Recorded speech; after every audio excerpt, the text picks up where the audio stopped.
A surprising trick that helps you draw more accurately. This is part of an ongoing series about fun, informative drawing exercises that tend to yield visually pleasing results. I hope you'll try them out. For this exercise, we are working from reference,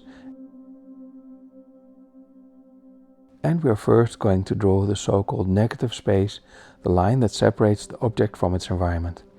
I first learned of this exercise from the excellent book Drawing on the Right Side of the Brain by Betty Edwards. The reason for doing that exercise within the context of that book was to disable the part of your brain that keeps reducing what it sees to symbols, arms, legs, fingers, etc. By forcing yourself to draw the outline shape, all you can do is focus on that shape, which lines build it, the length, angles of the lines, the relative positions of the lines. This trains your eye and you become better at seeing what is really there. We're doing the exercise slightly differently. We're first going to draw the outline and then we complete the drawing by adding the lines inside the outline. There are several benefits to that approach. First, you get to lay out the entire thing on the page, making sure it fits on the page as you are drawing the outline. And if that fits, the entire object fits. But the second reason may be more important.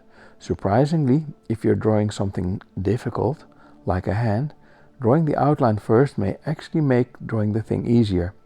This is because you disable the part of your brain that tries to reduce the things it sees to symbols, like for example fingers, and all you can do is draw the shape you see. From there, it becomes much easier to add the lines that complete the drawing of the hand. At the same time, you are still training your brain to see the abstract shapes and to copy these, training your brain to notice the things that are actually important when copying an image. In this video, we'll start with a few drawings of people who are out on the street, and we'll finish by drawing a few hands.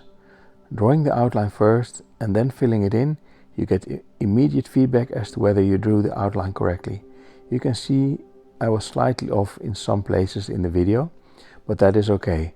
And when you're able to draw the outline, the negative space, accurately, you will discover that drawing the rest, filling in the details of the object, becomes much easier.